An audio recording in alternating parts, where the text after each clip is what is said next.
शांति शांति।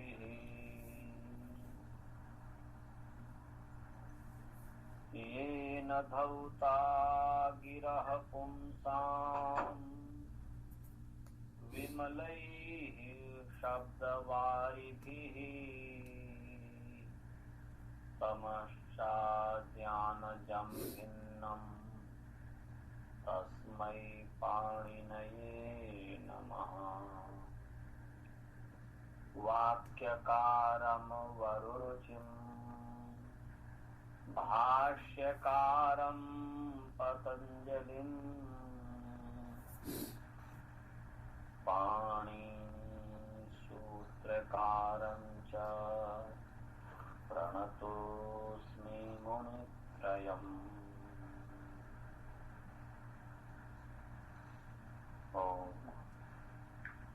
आप सभी का ब्रह्मवृत्ति पाठ में स्वागत है। ईश्वर की कृपा से, ईश्वर की अनुकंपा से हम अब पाठ प्रारंभ कर रहे हैं।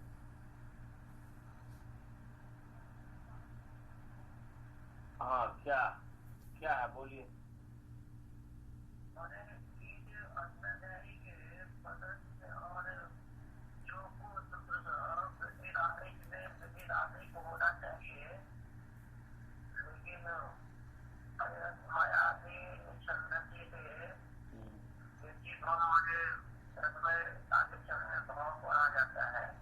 भाव पढ़ा नहीं जाता है, भाव नाम है। आपका नाम जैसे सुशील है, जैसे आपके माता पिताजी ने आपका नाम सुशील रखा, ऐसे ही असमयादि गण में पढ़े हुए शब्द का नाम महर्षि पाणिनि जी ने भाव रखा है।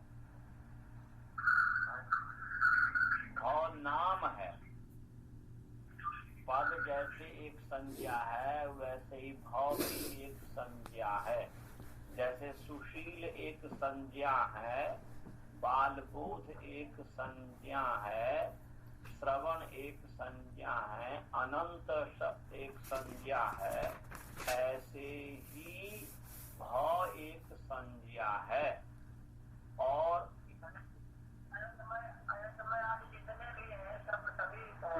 सबका नाम भाव है।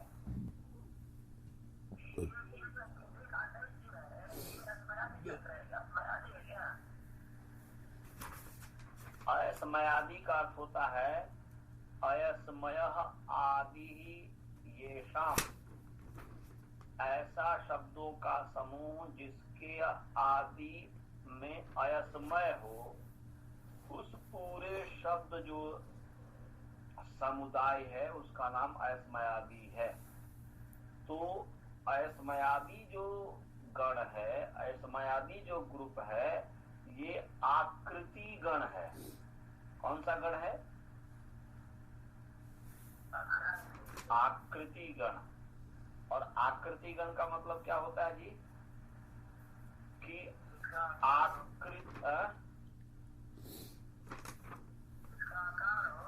जिसका आकार हो। तो आकृति गण का मतलब ये हुआ कि एक ही आकार वाले शब्दों का जो समूह है, माने एक ही कार्य होता हो, माने कार्य जैसे भाव संज्ञा का जो काम है तो वह जिसमें होता हो, तो एक ही आकार वाले बहुत सारे शब्दों का समूह जो है वह आकृति गण है। आकृति वाले जो शब्द हैं, अर्थात जैसे अभी हमने वृद्धि आदेश में जो आदेश है, ऐसा नहीं है कि असमयादि गण में पढ़ दिया है आदेश भी असमयादि गण है। सीधे कह दिया कि आकृति गणोऽयम्, यह आकृति गण है। तो आकृति गण होने से ये लाभ होता है कि 1 2 4 आकृति गण में कोई जरूरी नहीं है कि बहुत सारे शब्द पढ़ा जाए। 1 2 4 पढ़ दिया और फिर कह दिया कि आकृति गणोऽयम्, अर्थात जो जो इस तरीके की स्थिति वाले होंगे सब शब्द इसके अंतर्गत मान लिए जाएंगे। तो असमयादीनी छंदसी, असमयादी जो गण है उसमें आदैच को मान लिया गया, क्योंकि यदि उसके अंदर आदैच को नहीं माना जाएगा तो जो कु से क प्राप्त है उसका निवारण नहीं हो सकता है।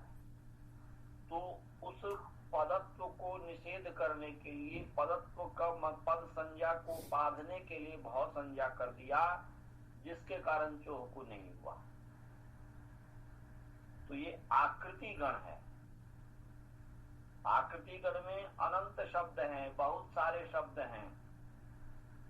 ये सीमित नहीं है कि इतने ही हैं। जहां जहां इस तरीके की कोई समस्या आएगी तो उसको उसके अंतर्गत मान करके और वो समाधान कर लिया जाएगा। जैसे कि वृद्धिरादेश में जो आदेश का हमने समाधान किया, या महर्षि हमने क्या किया, महर्षि पतंजलि जी ने साक्षात किया। तो ये आगे का है, उस पर अभी अपने बस ये आपको हम बता दिए, इस पर और अब विचार कीजिएगा, जब भी होगा तो पूछिएगा। हम मूल जो प्रथमा वृत्ति है उस पर हम ध्यान केंद्रित करें। अब जो हम आपको मूल प्रथमा वृत्ति ही पर चर्चा करेंगे कि पदच्छेद, विभक्ति, समास, अर्थ, उदाहरण और सिद्धि, इसका नाम प्रथमा वृत्ति है। इसी पर ही हमें फोकस करना है, इसी पर ही हमें मन को केंद्रित करना है। पदच्छेद, विभक्ति, समास, अर्थ, उदाहरण, सिद्धि, इनके ऊपर ही मन केंद्रित करना है। तो ध्यान रखें। तो हमने वृद्धिरादेश पढ़ा दिया आपको, अदेंगुण पढ़ा दिया, 2 सूत्र पढ़ा दिया। तो वृद्धिरादेश हमें लग रहा कि आपको समझ में आ गया। वृद्धिरादेश बहुत ही सरल अर्थ है। प्रथमा वृत्ति में कैसा लिखा हुआ है वो विचारिए, परंतु मैं जो बताया वृद्धिरादेश, वृद्धि प्रथमा विभक्ति एक वचन है, आदेश प्रथमा विभक्ति एक वचन है। आदेश जो है संजी है, वृद्धि संज्ञा है, तो हो गया आदेश वृद्धि भवति। आदेश वृद्धि भवति, बस अर्थ हो गया समास में। और यदि 3 पद है तो अलग अलग है। आदैच माने आत ऐच च वृद्धि भवति, ये अर्थ हो गया। माने आ ऐ औ वृद्धि संजक हैं, या वृद्धि संजह भवति जोड़ दीजिए। आ ऐ औ वृद्धि संजह भवति, माने आ ऐ औ ये वृद्धि संजक होते हैं, वृद्धि नाम वाले होते हैं। संजक से नाम वाले, संज्ञा वाले, वृद्धि नाम वाले होते हैं। इसी को अपनी भाषा में और कहने की तो कहेंगे भाई आ ऐ औ का नाम वृद्धि है, कहेंगे कि नहीं कहेंगे। इसका नाम बालबोध है। संस्कृत में क्या कहेंगे, अस्य नाम बालबोधः अस्ति। यह बालबोध है। प्रथमा विभक्ति में भी कहा जा सकता है कि अयम बालबोधः अस्ति। अब और ऐसा भी कह सकते हैं कि अस्य नाम बालबोधः अस्ति। एक जगह बालबोधः, एक जगह बालबोधः संज्ञा संजी अभेद करके अयम बालबोधः अस्ति। तो हम संजी को कह रहे हैं, माने व्यक्ति विशेष को कह रहे हैं बालबोध शब्द से। और एक जगह कह रहे हैं कि अस्य नाम बालबोधः अस्ति, तो अस्य के माध्यम से संजी को अलग कर रहे हैं और उसके नाम को बालबोध बता रहे हैं। मतलब यही है, दोनों के द्वारा वही भाव प्रकट होता है। ऐसे ही यहाँ पर आदैच वृद्धि भवति या आदैच वृद्धि संज्ञा भवति, माने आदैच वृद्धि नाम वाला है। आदैच माने आ ऐ औ वृद्धि नाम वाला है। अदें च माने अत एं च गुण संज्ञा भवति। अ ए ओ गुण नाम वाला होता है या गुण संजक होता है या गुण संजक है। और इसी को ऐसा भी कह सकते हैं कि आ ऐ औ का नाम वृद्धि है गुण, तो आ ऐ औ इत्येतेषां वृद्धि अस्ति, वृद्धि संज्ञा अस्ति। या वृद्धि नाम अस्ति, ऐसा कर सकते हैं। तो दोनों तरीके से आप षष्ठी के माध्यम से भी अर्थ कर सकते हैं और प्रथमा को में भी अर्थ कर सकते हैं, दोनों तरीके से। तो ये हमें लग रहा है कि दोनों वृद्धि आदेश और अदेन गुण दोनों अर्थ समझ गए, दोनों का अर्थ समझ गए जी। जी अब जो है इको गुण वृद्धि पर चलते हैं कि इको गुण वृद्धि क्या है। तो इको गुण वृद्धि में इकह सबसे पहले पदच्छेद और विभक्ति। तो इकह ककारांत पुंलिंग इक शब्द षष्ठी विभक्ति एक वचन है। यहाँ पर वैसे प्रथमा बहुवचन, द्वितीया बहुवचन, पंचमी षष्ठी एक वचन है, परंतु यहाँ पर षष्ठी विभक्ति एक वचन है इकह। और गुण वृद्धि, हाँ जी, तो ककानी और ककारांत, ककारांत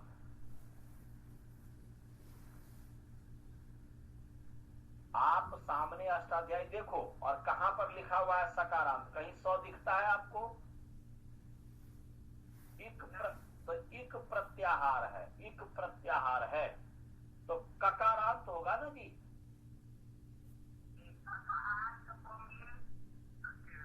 षष्ठी एक वचन है ना जी, 6-1 इकह ककारांत पुंलिंग इक शब्द षष्ठी विभक्ति एक वचन है। और गुण वृद्धि इकारांत स्त्रीलिंग गुण वृद्धि शब्द प्रथमा विभक्ति द्विवचन है। पदच्छेद समझ में आ गया और समास भी बता, पदच्छेद कर दिया, विभक्ति कर दिया। अब समास, समास गुण वृद्धि में समास है। गुण वृद्धि समस्त शब्द है, कंपाउंड वर्ड है, तो उसमें समास है। तो गुणश्च विग्रह से पता चलेगा, गुणश्च वृद्धिश्च इति गुण वृद्धि, गुणश्च वृद्धिश्च इति जोड़ दो, इति माने स्वरूप को बता रहा है, इति इस प्रकार, इति माने इस प्रकार, गुणश्च वृद्धिश्च इति गुण वृद्धि, ये इतरेतर योग द्वंद्व हो गया। अब पदच्छेद के बाद, विभक्ति के बाद, समास के बाद यदि अनुवृत्ति उतने ही से अर्थ न पूरा हो तो अनुवृत्ति लाया जाता है। तो ऊपर से हाँ जी,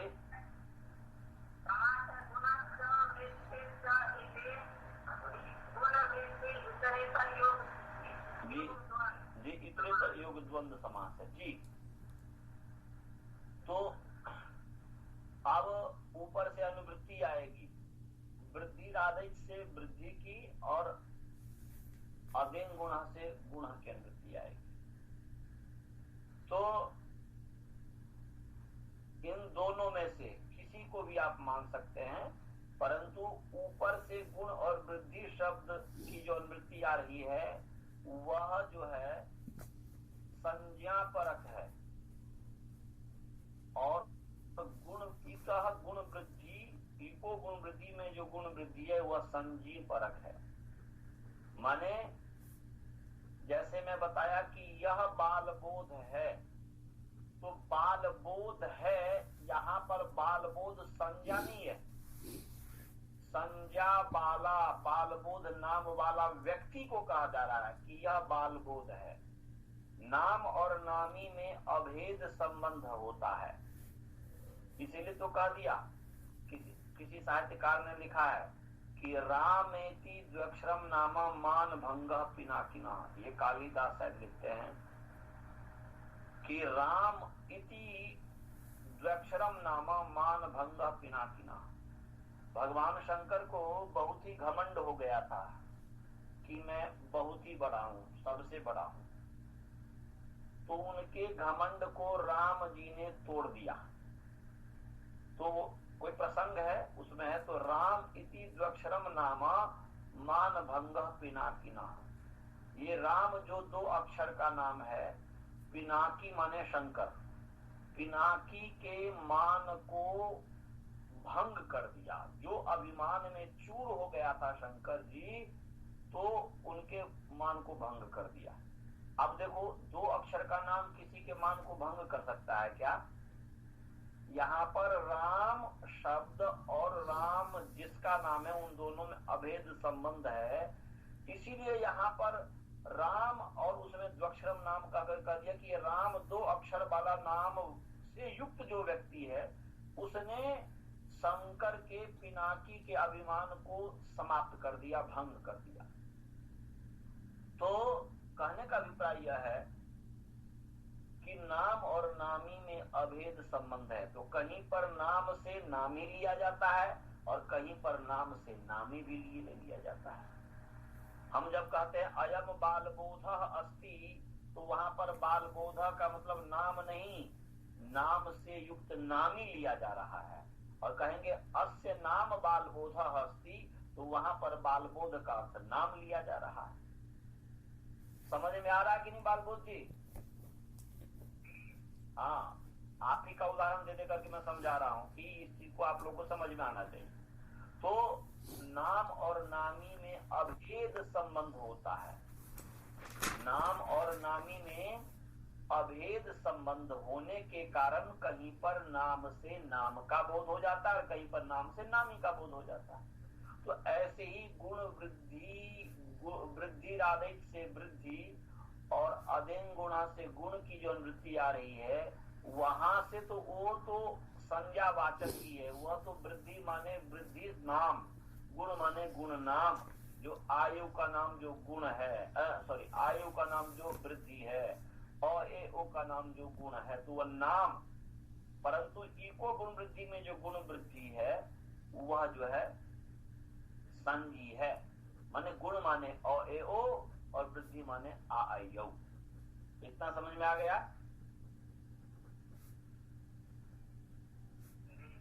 अब जो है ऊपर से गुण वृद्धि जो आ रही है, वो गुण वृद्धि प्रथमा विभक्ति है। और जब प्रथमा विभक्ति है तो प्रथमा विभक्ति के साथ भवती जोड़ दिया जाता है। जैसे हमने कहा था ना, आदैची वृद्धि ही भवती, अदेन गुणः भवती, तो गुणा प्रथमा इसलिए भवती जोड़ दिया। तो यहां पर भी ऐसे ही करो, वृद्धि भवती, गुणः भवती, हो गया ना जी? ऊपर से जब वृत्ति आई तो वृद्धि भवती, गुणः भवती, अथवा गुण को पहले प्रयोग करो तो गुणः भवती। जैसे इको गुण वृद्धि में गुण और वृद्धि में गुण पहले है, वृद्धि बाद में है। वो प्रक्रिया के पूर्व में किसका प्रयोग करना, पर में किसका प्रयोग करना, उसका नियम है, जो कि आप दूसरे अध्याय के द्वितीय पाद में पढ़ेंगे। तो उपसर्जनम पूर्वम इत्यादि जो कहां पर किसका प्रयोग करना है पूर्व में, तो अभी इतना ही समझना है सीधे भगवान पाणिनि जी के प्रमाण से कि इको गुण वृद्धि में गुण पहले प्रयोग किए हैं, वृद्धि बाद में प्रयोग किए हैं। इससे पता चलता है कि गुण वृद्धि में गुण पहले ही प्रयुक्त होगा, वृद्धि बाद में प्रयुक्त होगा। तो इसीलिए ऊपर से वृद्धि और गुण की अनुवृत्ति आ रही है तो उसको भी वैसे ही कर लो, गुणा भवती, वृद्धि भवती। इतना समझ में आ गया जी? क्या बताया? बहुत सुंदर। तो गुणः भवती, वृद्धि भवती, ये हमने कहा। अब तो गुणः भवती, वृद्धि भवती, गुण होता है, वृद्धि होता है।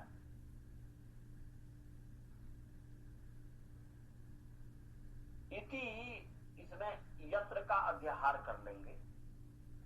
गुणः भवती, वृद्धि भवती, या वृद्धि भवती, गुणः भवती, कुछ भी कर लो। इति यत्र ब्रूयात्, जहां पर हो कि गुण होता है, वृद्धि होती है, या वृद्धि होती है, गुण होता है, इस प्रकार जहां कहा जाए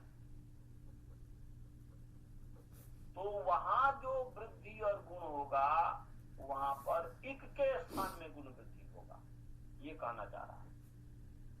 कि वृद्धि भवति गुणः भवति। जब ऐसा अर्थ करते हैं कि वृद्धि हो गुण हो, तो यह तो फिर संजी परक हो गया। वृद्धि संज्ञा हो ऐसा नहीं करते, वृद्धि हो। तो वहां पर यदि हम ऊपर से गुण भवति वृद्धि भवति ऐसा जब अर्थ कर रहे हैं, तब तो वहां पर संज्ञा, मैंने जो बताया कि संज्ञा परक है, संज्ञा परक न करके संजी परक ही करो। संज्ञा परक के आधार पर भी मैं अर्थ बता दूंगा, पर तो संजी परक ही अर्थ करो। गुण माने अएओ, वृद्धि माने आएओ, संजी परक ही। तो माने वृद्धि भवति माने वृद्धि होता है। जैसे उदाहरण के लिए जैसे अत उपधा सॉरी अत उपधा नहीं, जैसे इसका जो उदाहरण हो जाएगा,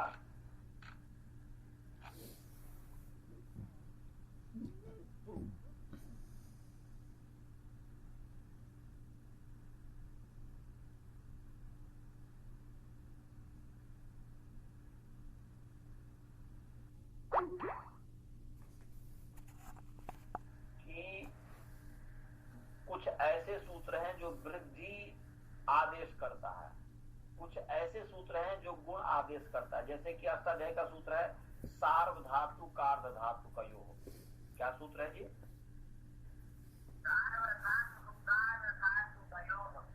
हाँ, सार्वधातु कार्ध धातु का योग, ये अष्टाध्यायी का सूत्र है। तो वो कहता है कि सार्वधातुक आर्ध धातु के परे रहते गुण हो। ये नहीं कहा कि किसको हो, ये नहीं कहा कि किसको हो, सीधे कहा कि सार्वधातुक आर्ध धातु के परे रहते अंग को गुण हो, अंग के स्थान में गुण आदेश हो, ऐसा कहा है। तो अब वहां निश्चित नहीं है कि कहाँ हो, तब ये परिभाषा लग जाएगी कि वहां पर गुणः भवति, गुण होता है, या गुणः स्यात्, ऐसा कर दीजिए। भवति को हटा दीजिए, गुणः स्यात् कर दीजिए। माने वृद्धि स्यात् गुणः स्यात्, माने वृद्धि हो गुण हो। तो यहाँ पर जैसे सार्वधातुक का धातु में कहा कि गुणः गुण हो, सार्वधातुक आर्ध धातु के परे अंग के स्थान में गुण आदेश होता है, ऐसा कह रहा है कि गुण होता है या गुण हो। ऐसा जब कहा जाएगा तो अब निश्चय नहीं कि कहाँ हो, तब ई को गुण करता है कि इक के स्थान में गुण हो, माने ई उरी के स्थान में गुण हो, ये कहेगा। जैसे इका स्थानीय भवती माने ई उरी के स्थान पर होता है। जैसे कि चेता शब्द है, चेता, चेता चीन धातु है और त्रिच प्रत्यय है।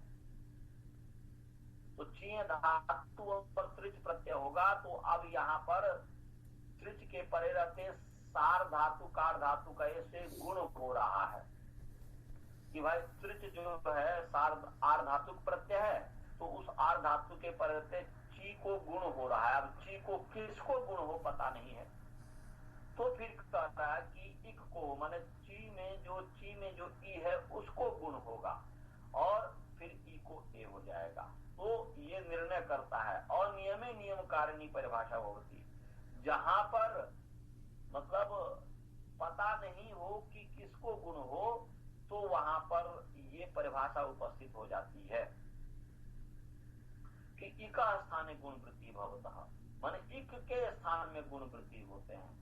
माने गुण हो वृद्धि हो, ऐसा जहां कहा जाएगा गुण वृद्धि शब्द के द्वारा,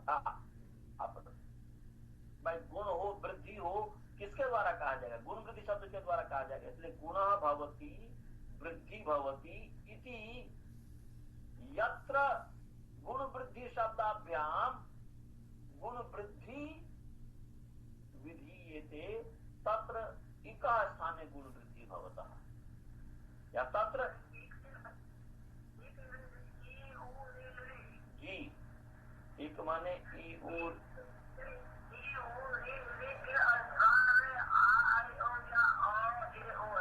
जी जी, जहां पर कोई नियम नहीं होगा। जैसे मेद्यति है, आगे हम सिद्धि करवाएंगे, हमें लग रहा कि बिना सिद्धि के नहीं समझ में आएगा।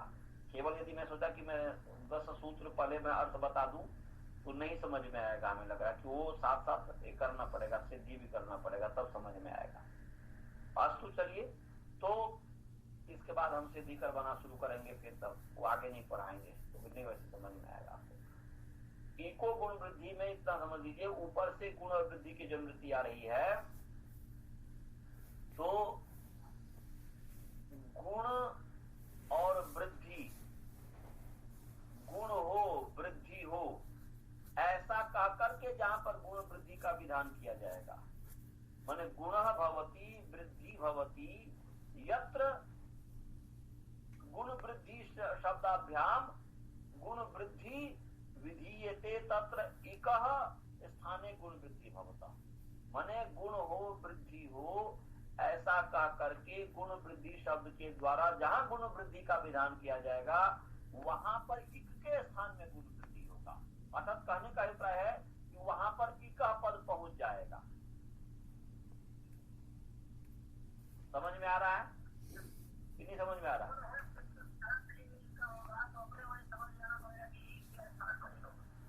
हाँ, मतलब जहां गुण और हो वृद्धि हो ऐसा कहा हो, परंतु ये नहीं कहा हो कि कहाँ हो। यदि कह दिया हुआ हो कि यहाँ हो तब तो नहीं हो पहुंचेगा, परंतु जब ये नहीं सीधे कह दिया कि गुण हो,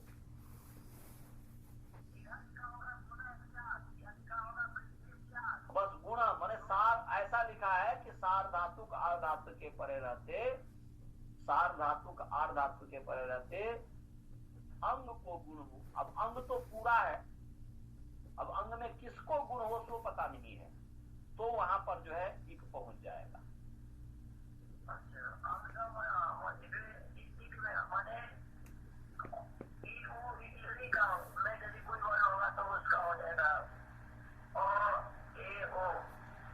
हाँ, और ए में से कोई होगा, जैसे ई के स्थान पर ए होगा ना,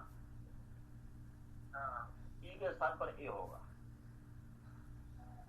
तो इसका फलितार्थ जो अर्थ हुआ इसका ये हुआ, इसको ऐसा कीजिएगा कि वृद्धि भवति गुणो भवति इति यत्र ब्रूयात्, लिख लीजिए, वृद्धिर भवति गुणो भवति इति यत्र ब्रूयात्।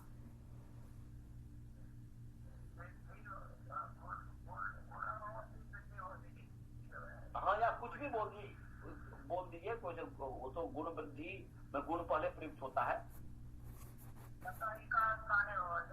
तत् ब्रूयात् क्या लिखे, वृद्धि भवति गुणो भवति या गुणो भवति वृद्धि भवति इति यत्र ब्रूयात्, यत्र ब्रूयात् तत्र इकः इति उपस्थितं द्रष्टव्यम्। इकः इति उपस्थितं द्रष्टव्यम्, इक ये पद चला जाता है, ये उपस्थित हो जाना चाहिए, उपस्थित हो मतलब जानना चाहिए कि इक के स्थान पर हो।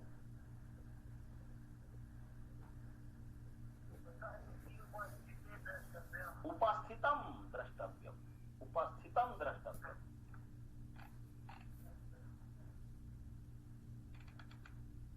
समझे जी?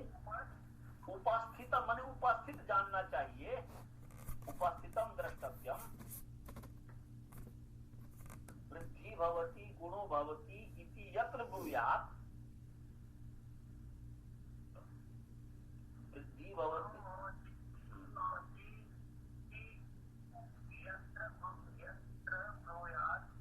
तत्र इकः इति पदम उपस्थितम द्रष्टव्यम। इकः इति पदम, पदम भी जोड़ दीजिए, इकः इति पदम, इकः ये जो पद है, इकः इति पदम उपस्थितम द्रष्टव्यम, माने अस्माभिः हम लोगों के द्वारा वहां पर जो है इकः ये पद उपस्थित जानना चाहिए, तभी तो उसका अर्थ हो पाएगा, नहीं तो नहीं हो पाएगा।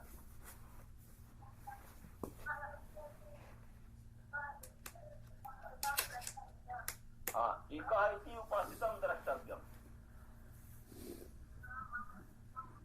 क्या लिखा आपने?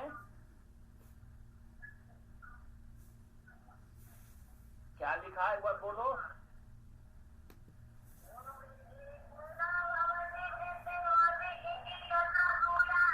हाँ,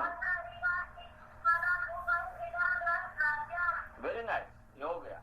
माने वृद्धि भवति गुण भवति यत्र ब्रूयात् तत्र इकः इति पदम उपस्थितम द्रष्टव्यम। माने अस्माभिः अपने आप हो गया। माने हम लोगों को ऐसा उपस्थित जानना चाहिए कि वहां पर अर्थ कहने का देखो वहां पर इका पद पहुंच जाता है, वहां पर इका पद को पहुंचा करके ही वहां पर इका पद को ला करके ही जो है अर्थ करना चाहिए। भाव ये होता है। समझ में आ गया जी? भाई जी आप समझ गए?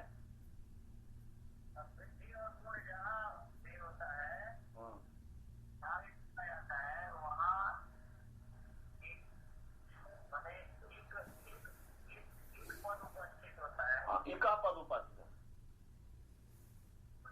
हाँ, समझ गए? माने इसको ऐसा भी कर सकते हैं कि जहां पर गुण सुनाई दे, जहां पर वृद्धि सुनाई दे, वहां पर इक के स्थान में गुण वृद्धि होता है। माने यत्र गुणः श्रूयते वृद्धिश्च श्रूयते तत्र इकः स्थाने गुण वृद्धि भवतः। और सरल थे, इको गुण वृद्धि इकः स्थाने गुण वृद्धि भवतः तो हो ही जाएगा। और क्या ऊपर से गुण वृद्धि आ रहा है तो यत्र गुणः श्रूयते, माने जहां पर गुण सब सुनाई दे, गुण नाम सुनाई दे, ये हो गया ना नाम के रूप में कह दिया। माने ऊपर से वृद्धि और गुण की जब वृद्धि आ रही है तो हमने कहा था कि नाम परक है। तो जहां पर वृद्धि नाम सुनाई दे,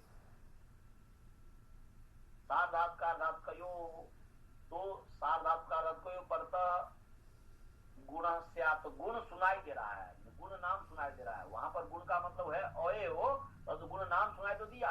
तो यत्र गुणः श्रूयते वृद्धिश्च श्रूयते तत्र इकः स्थाने गुण वृद्धि भवतः। ऐसा भी लिख लीजिए, ये भी याद कर लीजिएगा। यत्र यत्र गुणः श्रूयते वृद्धिश्च श्रूयते, वृद्धिश्च श्रूयते,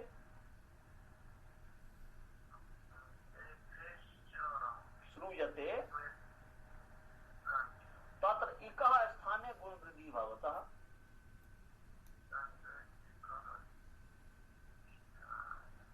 जैसे मिदिर गुण, अब मिदिर गुण का कि मिद अंग को गुण हो। अब मिद में किसको गुण हो, म को हो कि द को हो कि ई को हो, किसको हो ये पता नहीं है। तो मिद अंग के किसको हो तो इक को हो, तो मिद में ई को, इसलिए मेद्यति बन जाएगा। ऐसे ही कहा वृद्धि के लिए मृजेर वृद्धि, ऐसा कह दिया कि मृजेर वृद्धि। अब कहा कि मृज अंग को गुण हो, तो मृज में म है, री है, ज है।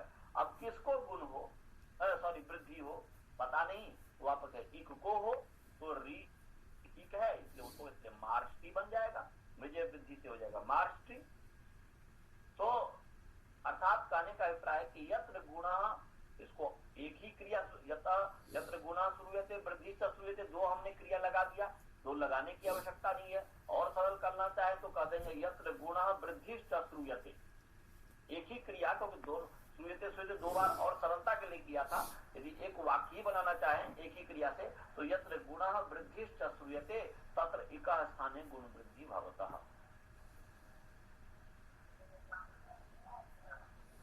समझ गए जी? यत्र गुणः वृद्धि श्रूयते तत्र इकः स्थाने गुण वृद्धि भवतः, ये अर्थ हो गया कि ये परिभाषा सूत्र है। अनियमे नियम कारिणी परिभाषा भवति, माने परिभाषा उसी का नाम है जो अनियमे नियम कारिणी। लिख लीजिए, अनियम प्रसंगे नियंत्रणी, नियंत्री माने अनियमे नियम कारिणी परिभाषा भवति, या अनियम प्रसंगे नियंत्री या सा परिभाषा। माने अनियम में, अनियम की प्राप्ति में जहां पर नियंत्रण करने वाली जो हो, नियम करने वाली जो हो, उसका नाम परिभाषा है। इसलिए अनियमे नियम कारिणी परिभाषा भवति। हाँ परिभाषा है ना, ये सूत्र परिभाषा है। तो परिभाषा किसे कहते हैं? तो अनियमे नियम कारिणी परिभाषा भवति। हाँ, अनियमे नियम कारिणी परिभाषा भवति। अनियमे नियम कारिणी परिभाषा भवति। समझ गए?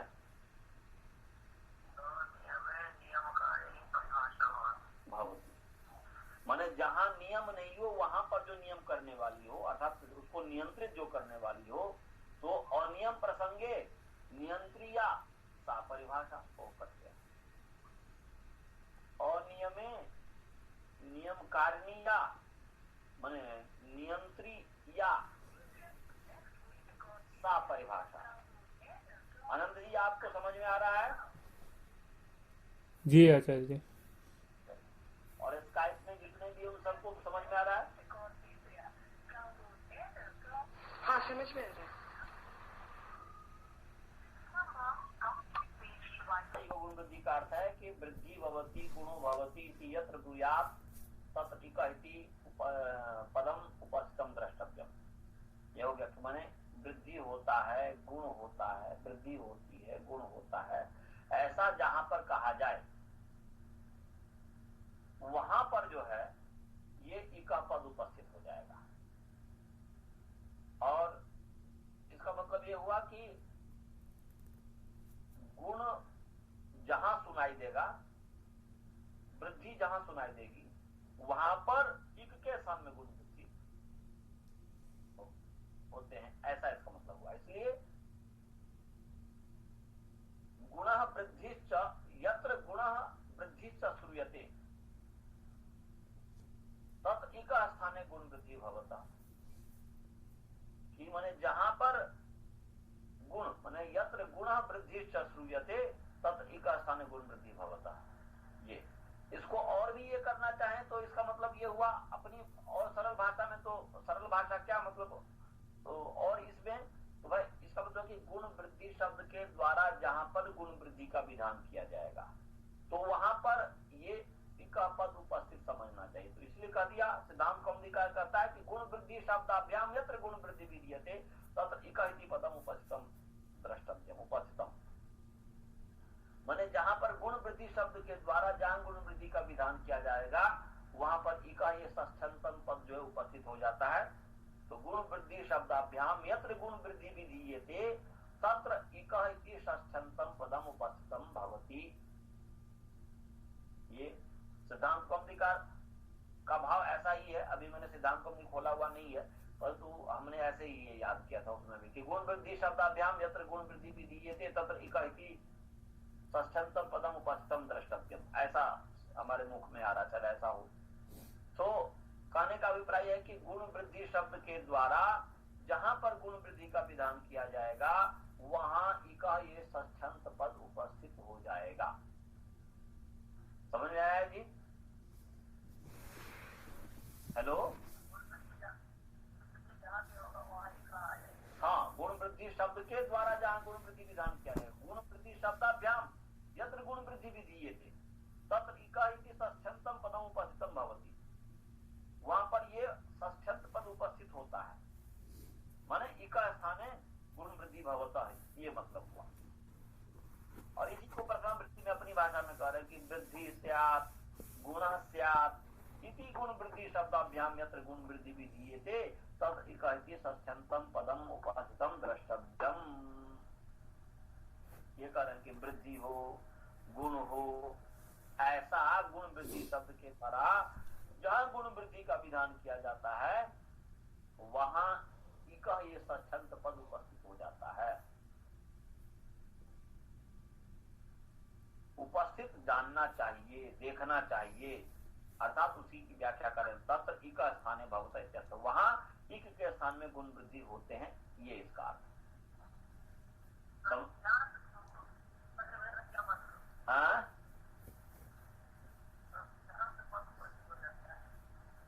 क्या हो जाता है?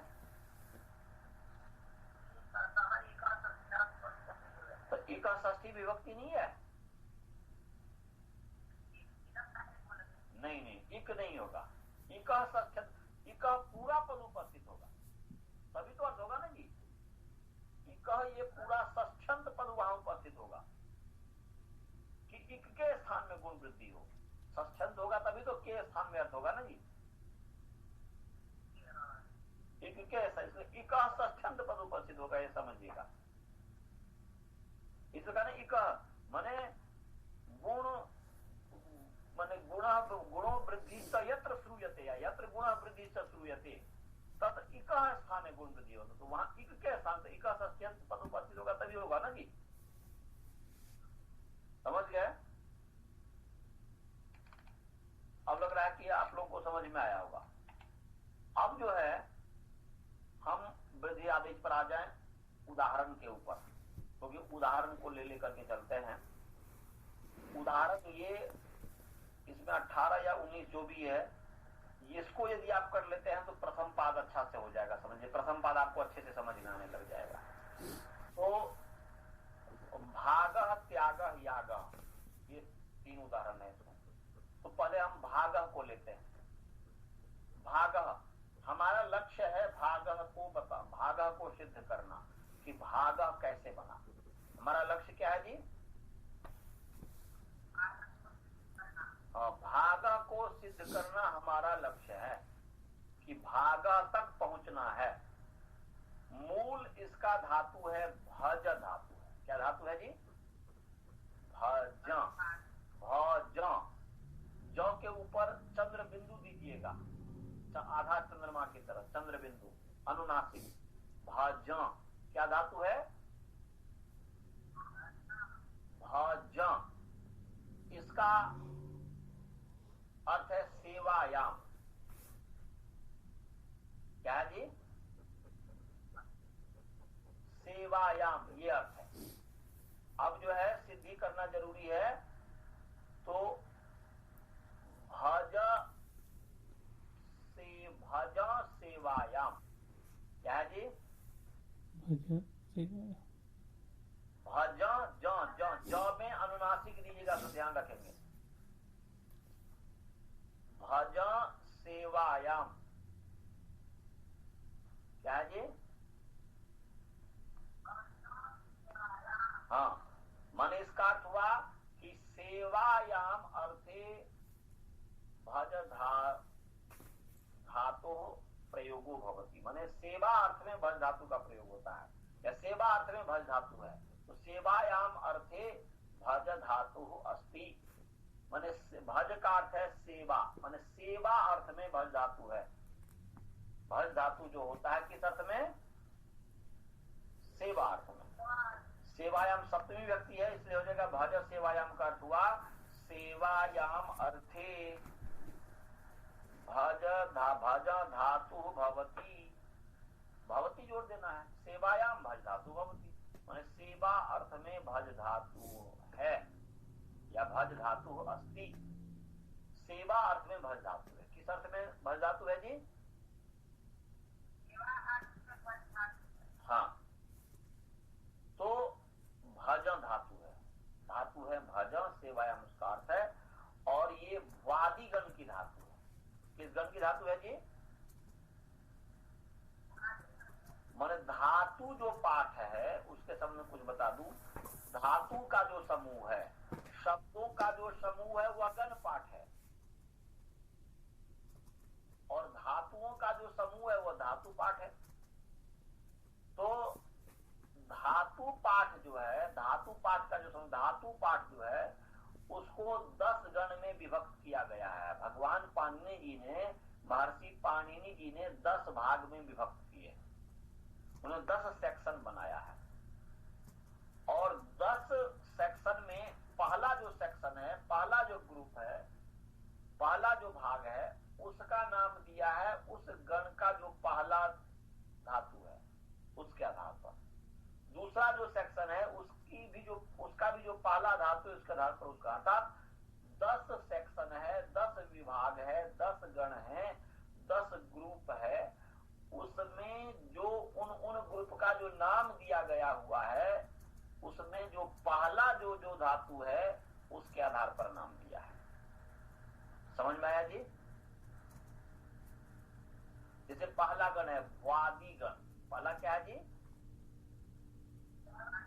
तो उसमें भू पहला धातु है, भू सत्तायाम, सत्तार्थ में भू धातु, तो भू पहला धातु है, इसलिए भू आदि ये शाम, भू आदि अवयव है जिन समुदाय का, उनको भ्वादि कहते, तो भ्वादि गण हो गया। ऐसे ही दूसरा ग्रुप है अदादि, तो उसमें अद भक्षण है, अद धातु पहला है, इसीलिए अदादि गण हो गया, तो भ्वादि गण, अदादि गण। ऐसे ही तीसरा गण है जुहोत्यादि गण, उसका पहला धातु है हु, तो इसलिए जुहोत्यादि गण हो गया। हु का माने जैसे लट लकार कहते हैं जो होती बनता है, पर वहां पर लट लकार नहीं, वहां पर धातु को निर्दिष्ट करने के लिए दो प्रत्यय किया जाता है, इक या स्टिप। इक स्टिपो धातु निर्देशे, ये इक स्टिपो धातु निर्देशे, ये वार्तिक है कि धातु को यदि निर्देश करना हो, धातु को बताना हो, तो या तो स्टिप प्रत्यय कर दो या इक प्रत्यय कर दो। तो स्टिप करोगे तो भवती, भू धातु को बताना हो तो भवती, मैंने स्टिप करोगे तो भवती बनेगा, वहां पर भवती लट लकार नहीं है। भू धातु से स्टिप प्रत्यय करके भी भवती बनता है, तो भवती माने भू धातु। हाँ जी,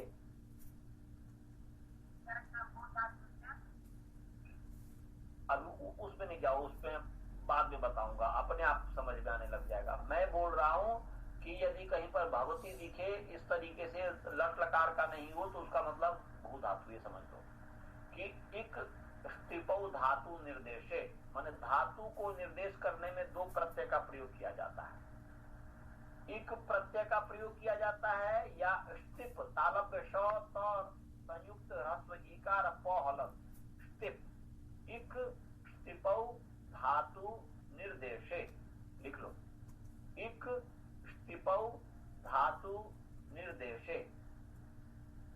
क्या बताया? एक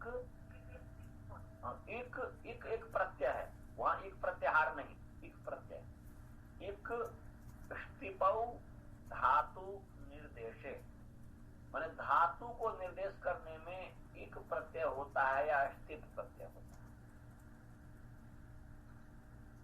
तो मैं बता रहा था कि जो त्यादि गण जो है हु धातु है, इसलिए वो स्थित करके जो त्यादि गण कर दिया, उसका लट लकार में भी ऐसी रूप बनता है और स्थित निर्देश करके भी जो होती बनता है, इस पर मैं बताया था। तो तीसरा गण जो त्यादि गण हो गया, उसका पहले धातु झू माने हु धातु है, तो वाद्यदादि जो त्यादि दिवादी। चौथा गण है दिवादी, माने दिव जो है सबसे पहला धातु है इस ग्रुप में, इसलिए दिवादी गण। तो वाद्यदादि, वादिगण, अदादिगण, तो वाद्यदादि श्लोक है, ये आप लिख सकते हैं, वाद्यदादि जुहोत्यादि, वाद्यदादि जुहोत्यादि, वाद्यदादि जुहोत्यादि, दिवादी, वाद्यदादि जुहोत्यादि, दिवादी, स्वादिरेव च, स्वादिगण, दिवादी स्वादिरेव च,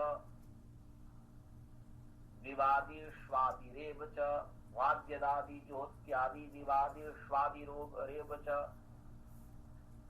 शु, ऐसे ही स्वादिगण हो गया, स्वादिगण हो गया, स्वाद शु धातु है सबसे पर, उसमें देख लीजिएगा धातु पाठ में कि भ्वाद्यदादि जुहोत्यादि, दिवादी स्वादिरेव च, तुदादिश्च रुधादिश्च तनादि क्रीचुरादयः,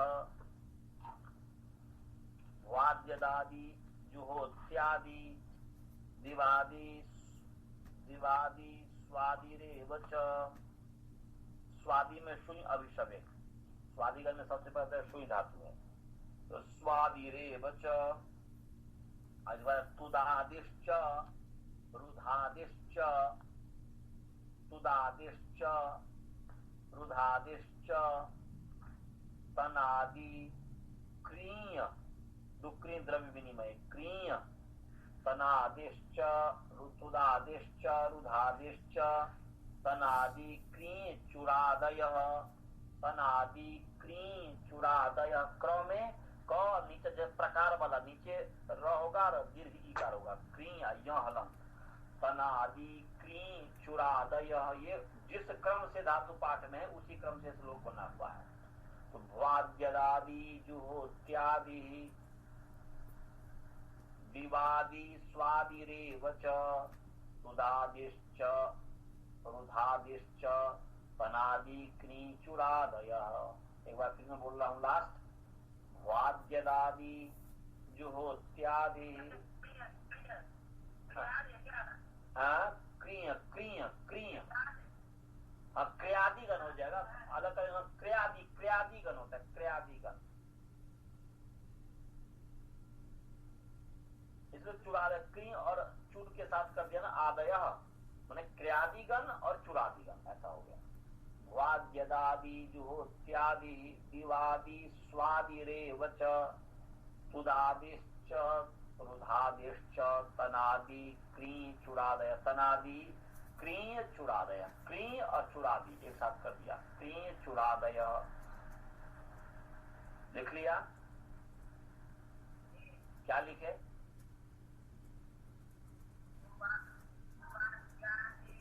भुवाद्यादि नहीं है, भुवाद्यादि है, भुवाद्यादि नहीं है, भुवाद्यादि। भू और आ में इक्वलिटी, ऊ को वह हो गया। वाद्यदादि, वाद्यदादि, वाद्य माने वाद्य अदादि दोनों उसमें लिखा हुआ है। वादी अदादि को न की वाद्यदादि माने भ्वा भव संयुक्त आकार भ्वा वाद्यदादि, वाद्यदादि, वाद्यदादि जो हाँ बोलो।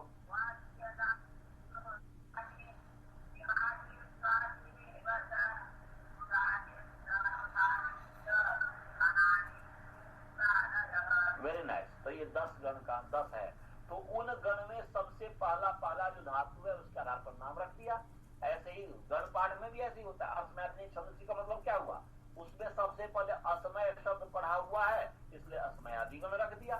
सर्वादिनी सर्वनामानी, तो सर्वादिगण क्यों नाम रखा, सर्व शब्द सबसे पहले पढ़ा हुआ इसलिए सर्वादिगण नाम रख दिया। तो पहले के आधार पर नाम रख दिया जाता है। तो ये जो भजन जो धातु है ये भ्वादिगण की धातु है। क्या धातु है जी? भ्वादिगण की धातु है। और ये अनुदात्त धातु है। क्या धातु है जी? अनुदात्त धातु है। क्या धातु है? अनुदात्त धातु है, माने अनिट। दो तरीके के धातु के होते हैं। सेट जिसमें बीच में ई सुनाई देता हो, भविष्यति पठिष्यति ई सुनाई देता है। तो परंतु जिसमें ई नहीं सुनाई दे तो वो अनिट कहलाता है। तो ये अनुदात्त माने अनिट होता है, वो आगे आएगा समझा देंगे। अनिट और सेट क्या होता है। बस अनुदात्त धातु, धातु अनुदात्त है। धातु क्या है जी? अनुदात्त। 3 प्रकार के गुण है ना, उदात्त अनुदात्त स्वरित। उसमें से ये धातु अनुदात्त धातु है। इसमें माने भाव में जो अ है ये अनुदात्त है। कहने का अभिप्राय है। क्या बताया? भजन में जो भाव में जो अ है ये अनुदात्त है। क्या बताया? क्या पूछ रहे हो? भज में बोल रहा हूं, भू नहीं भज। मैं भी भागा की सिद्धि कर रहा हूं ना जी। तो भज पर चर्चा कर रहे हैं, भू पर नहीं चर्चा कर। मैं बोल कि भ्वादिगण की धातु है और ये भज धातु जो है अनुदात्त धातु है। क्या धातु है जी?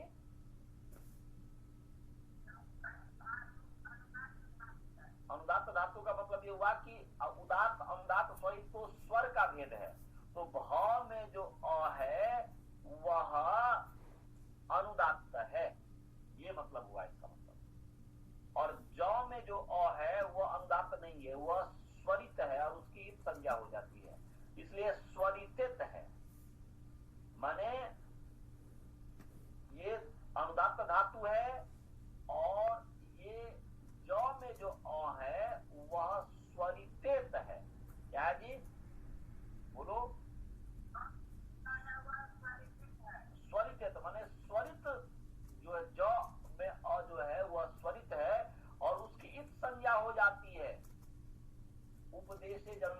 जो आगे बताऊंगा अभी। तो इसलिए स्वरित की संज्ञा होती है, तो स्वरित की संज्ञा होगी तो उसका नाम स्वरित हो जाएगा। अनुदात्त की संज्ञा होगी तो उसका नाम हो जाएगा अनुदात्तित, और उदात्त की संज्ञा हो जाएगी तो उसका नाम हो जाएगा उदात्तित। तो स्वरितित, उदात्तित, अनुदात्तित। अनुदात्त की संज्ञा होती है तो वह आत्मने पद होता है, आत्मने पद का रूप बनता है। और उदात्त की उदात्तित संज्ञा होती है तो वह परस्मय पद का रूप बनता है। और स्वरित की संज्ञा होती है, स्वरितित होता है तो परस्मय पद भी बनता है, आत्मने पद भी बनता है। ये इसको माने स्वरितित माने आत्मने पद परस्मय पद दोनों। उदात्तित माने उदात्त जब इस संज्ञा होती है तो उदात्तित माने परस्मय पद ही केवल होगा, वह उसका रूप केवल परस्मय पद में ही चलेगा, जैसे परस्मय पद में ही चलेगा। और यदि अनुदात्त संज्ञा होगी तो आत्मने पद में ही चलेगा, जैसे एद धातु है, एधते एदते एधमते, सेवते सेवते सेवंते। सेव धातु जो है उसमें जो सेवरी सेवायाम जो री की संज्ञा है वह जो है अनुदात्त है री, और उसकी वजह से सदा सेव धातु आत्मने पद में ही होगा, परस्मय पद में नहीं होगा। माने अनुदात्तित होने से आत्मने पद, उदात्तित होने से सदा परस्मय पद, और स्वरितित होने से दोनों। जैसे पच धातु है, ऐसे जैसे भज है, भजते भजती भी बनता है और भजते भी बनता है। माने भजती भजता भजंती भी बनेगा और भजते भजेते भजंते भी बनेगा। समझ में आया? हेलो,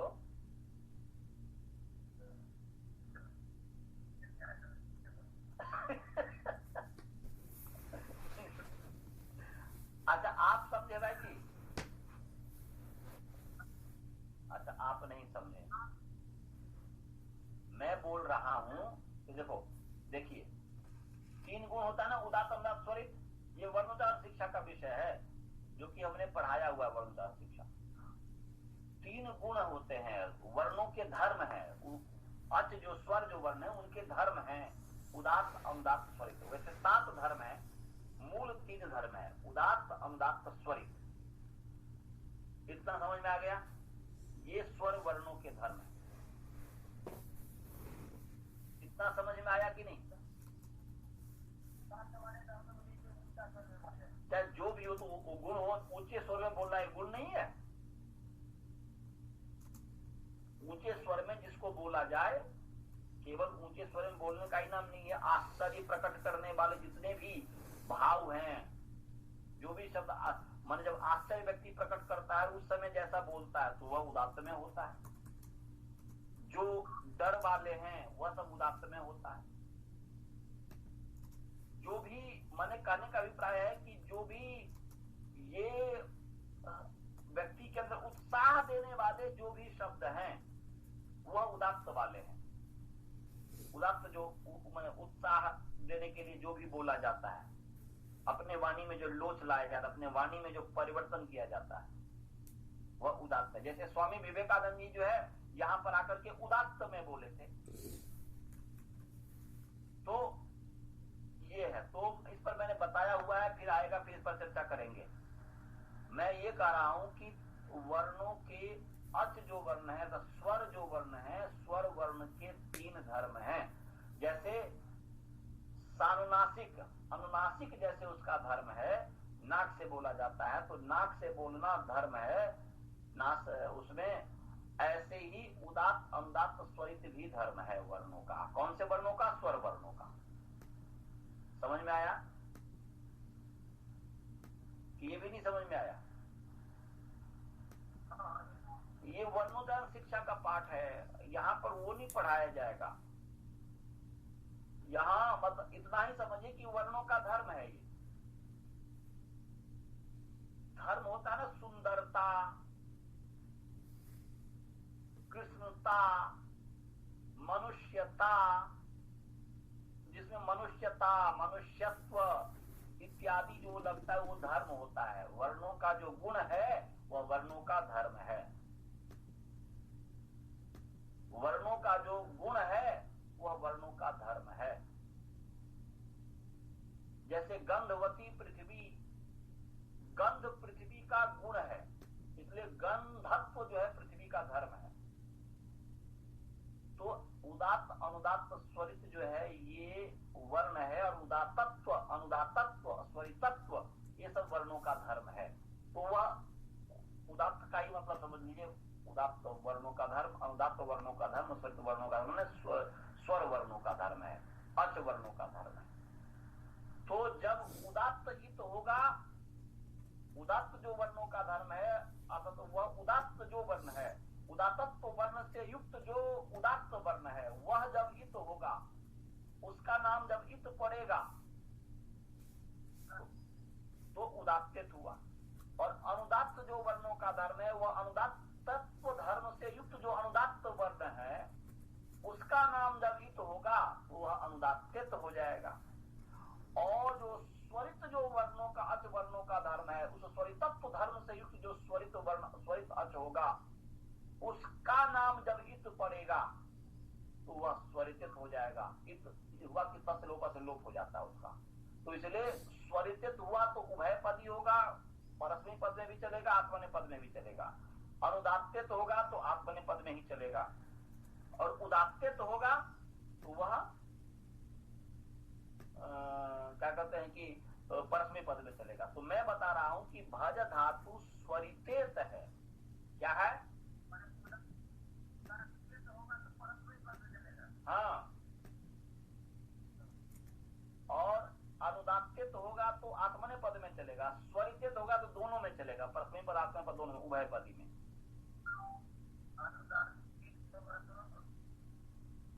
आत्मने पद में ही रूप चलेगा। हाँ, केवल आत्मने पद में। और उदात्तित होगा तो केवल परस्मै पद में चलेगा, और स्वरितित होगा तो दोनों में चलेगा।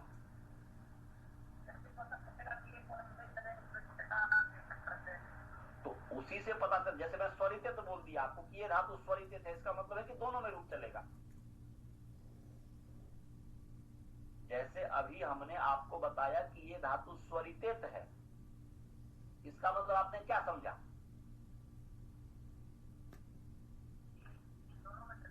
दोनों में चलेगा, इसका मतलब यही हुआ।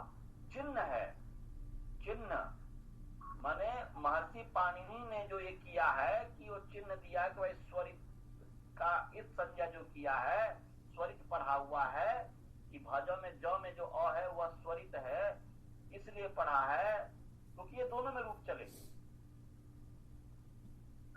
तो चिन्ह है ये कि तो स्वरितित होगा तो दोनों में चलेगा, अनुदात्तित होगा तो केवल आत्मने पद में चलेगा, उदात्तित होगा तो केवल परस्मै पद में चलेगा। चिन्ह है। जैसे मनुष्य में पुरुष का क्या चिन्ह है, स्त्री का क्या चिन्ह है, तो स्त्री का कोई चिन्ह होता है ना जी, अब पुरुष का कोई चिन्ह है कि नहीं?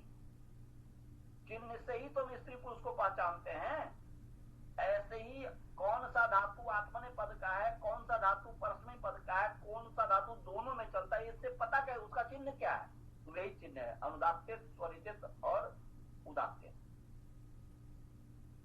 अब समझ में आया कि नहीं आया? हाँ जी। ओहो, मैं उसको जहन्नुम में जाने दीजिए, मैं उसकी बात में नहीं कर रहा हूं। मैं कर रहा हूं आपको अभी कि पूरे धातु पाठ में जहां पर भी धातु पाठ में आप देखेंगे स्वरितित ऐसा लिखा होगा, इति उदात्तित, तो समझ लीजिएगा कि भाई ये तो परस्मै पद में ही चलेगा। इसका धातु पाठ में आपने उल्टाया और कहीं पर आपने देखा कि स्वरितित, तो समझ लीजिएगा कि ये दोनों पद में चलेगा। आप धातु पाठ में उल्टाया और कहीं आपने देख लिया, जैसे यहाँ पर मैं यहाँ पर निकाला हूं धातु पाठ 19वां पेज है, 19वां पेज का नीचे लिख रहा कि उदात्त स्वरितेत। अब धातु उदात्त है और स्वरितित है, इसका मतलब है कि ये जो ऊपर वाले जी अश, स्पश, लश, चश, छश, झट, ये सब का रूप दोनों में चलेगा। ये चिन्ह है भैया, चिन्ह माने जैसे स्त्री का कोई चिन्ह है, स्त्री माने स्तन केशवती स्त्री, जैसे पुरुष का कोई चिन्ह है ऐसे ही यदि आपसे कोई पूछे कि आत्मने पद का क्या चिन्ह है, परस्मयी पद का क्या चिन्ह है, स्वरित का माने उभय पदी का क्या चिन्ह है, दोनों का क्या चिन्ह है, दोनों में जो चलेगा, तो बस यही चिन्ह है कि उदात्तित चिन्ह है परस्मयी पद का, अनुदात्तित चिन्ह है आत्मने पद का, और स्वरित चिन्ह है दोनों पद का। ये दोनों रूप है, उसका दोनों रूप बनेगा।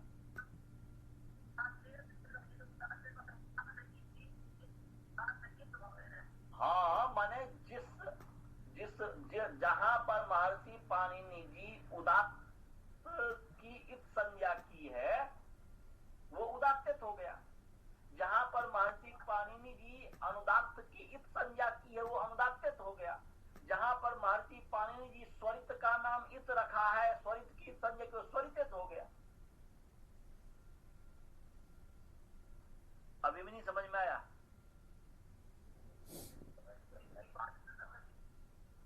महर्षि पाणिनि जी व्याकरण लिखे ना जी, वो किसका क्या नाम रखे हैं वो समझना पड़ेगा ना आपको। महर्षि पाणिनि जी भज में ज में अ जो है वह स्वरित रखे हैं और उसका उपदेश जन्माक्षर से इस संज्ञा हो जाती है, देखिए स्वरित है, और स्वरित होने से इसका मतलब है कि आत्मने पद में भी चलेगा, परस्मय पद में भी चलेगा। इत माने नाम, बालबोध जैसे किसी का नाम है ऐसे ही इत नाम है किसी का, और यहाँ पर भज में ज के आगे जो अ है उसका नाम है इत। नहीं समझ में आया? माने ज में अ का नाम है इत, नाम है ये, और वो जो इत है माने ज का नाम है स्वरित, ज में अ का नाम है स्वरित, तो स्वरित वो है उसका नाम इत रख दिया उपदेश जनास्कृत से, उपदेश जनास्कृत से ज के अ का नाम इत रख दिया, और ज में अ वह स्वरित पढ़े हुए हैं भगवान पाणिनि जी। क्यों पढ़े हैं? क्योंकि वो जानते थे कि उपदेश जनास्कृत से संज्ञा हम कर देंगे, हमारा विद्यार्थी कर देगा, तो ये स्वरित है, माने स्वरित का नाम, ये स्वरित इत है, स्वरित की इत संज्ञा है, स्वरित इत नाम वाला है। यहाँ पर इत जो है स्वरित, जो जकारोत्तरवर्ती जो आकार है वो आकार स्वरित नाम वाला है, इसीलिए वो स्वरित हो गया क्योंकि इत संज्ञा होगी। अभी भी नहीं समझ में आया? हाँ जी,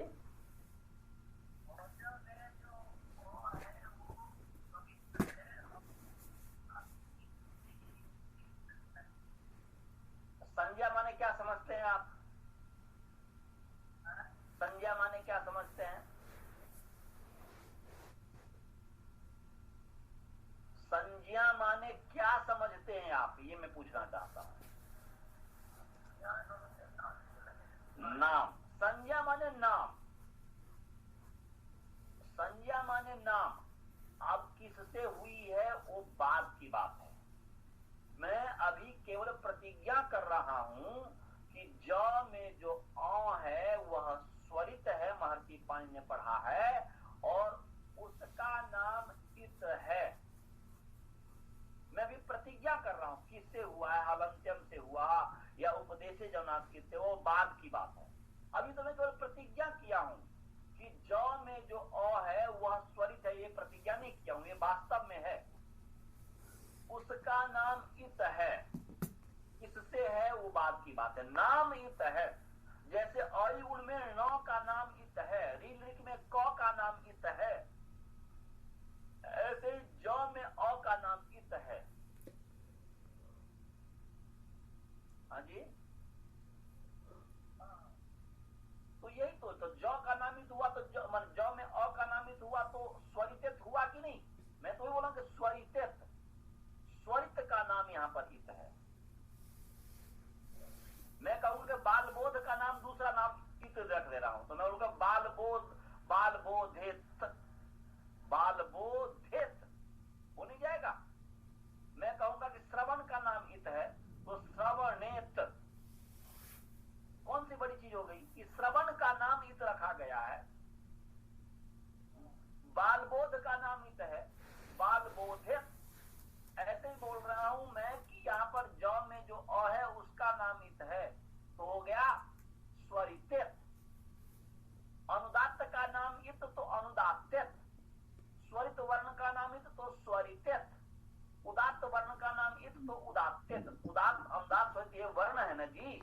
उदात्तत्व अनुदात्तत्व स्वरितत्व गुण से युक्त जो वर्ण है, उदात्तत्व गुण से युक्त होगा वह उदात्त वर्ण, अनुदात्तत्व गुण से युक्त होगा अनुदात्त वर्ण, और स्वरितत्व गुण से युक्त जो होगा वो स्वरित वर्ण।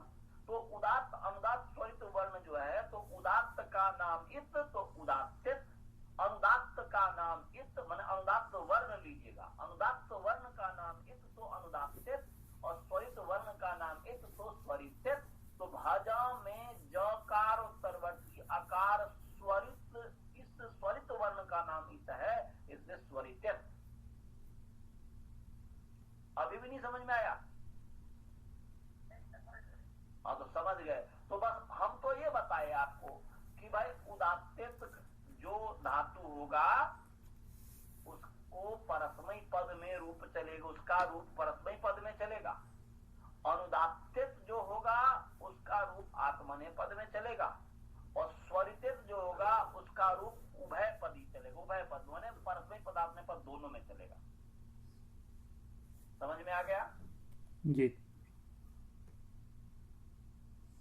अब जो है 16 मिनट ज्यादा हो गया, परंतु कोई बात नहीं, 16 मिनट के बाद भी यदि आप लोगों ने समझ लिया तो मैं अपने आप को सफल समझता हूं। तो अब यहीं पर हम मंत्र पाठ करते हैं। आप लोगों को मस्तिष्क में अनुदात्तित स्वरितित और क्या बोलते हैं कि उदात्तित, ये विचार कीजिएगा। बस इतना ही आज हमने सिद्धि में बताया कि भज भागा की सिद्धि होगी, जिसका अर्थ है सेवा या सेवन करना, और भज सेवायाम अर्थ में है, ये वादिगण की धातु है, ये अनुदात्त धातु है, अनिट जिसको कहते हैं, और स्वरितित है, इसलिए उभयपदी हो गया। अनुदात्त होने से अनिट हुआ और स्वरितित होने से उभयपदी हो गया, माने परस्मय पद आत्मनेय पद दोनों में चलेगा। ये इतना ही हमने बताया। धातु पाठ आप निकाल लीजिएगा, धातु पाठ में देखिएगा कि भज सेवायाम कहाँ है, और वहां पर जो मैं बोला हूं वो आपको मिल जाएगा।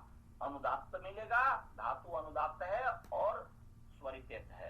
इत स्वरित की इत संज्ञा हुई है, इसलिए स्वरितित है। इतना आप इस पर विचार कीजिएगा। अब इसके आगे कल सिद्धि, अब मंत्र पाठ। आप लोग जो है, मैं इन लोग से नहीं पूछ पाया, वो जितने भी हमारे स्काइप पर हैं सभी विद्यार्थी, सभी को समझ में आ गया? जय जी, आपको समझ में आया? थोड़ा कठिन है, बट मैं दोबारा सुन के पूरी कोशिश करूंगा। अच्छा जी, तो फिर इस पर विचार कीजिएगा। जहां नहीं समझ में आएगा तो फिर पूछिएगा।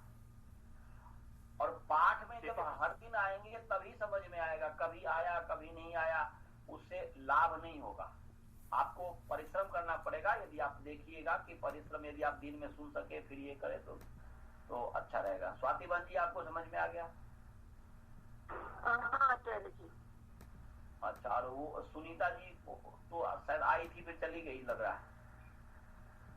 वेणु जी, आपको समझ में आया? मुझे भी एक बार देखना पड़ेगा। अच्छा, देखना पड़ेगा। चलिए ठीक है, इस पर विचार कीजिएगा। नहीं समझ में आएगा तो आप 100 बार पूछिएगा, कोई बात नहीं। जब तक नहीं पूछेंगे तब तक मतलब जो है, 2 ही व्यक्ति नहीं पूछता, या तो बहुत बड़ा विशेषज्ञ होता है वो नहीं पूछता है प्रश्न, या कुछ नहीं जानता है चुपचाप रहता है, वो नहीं।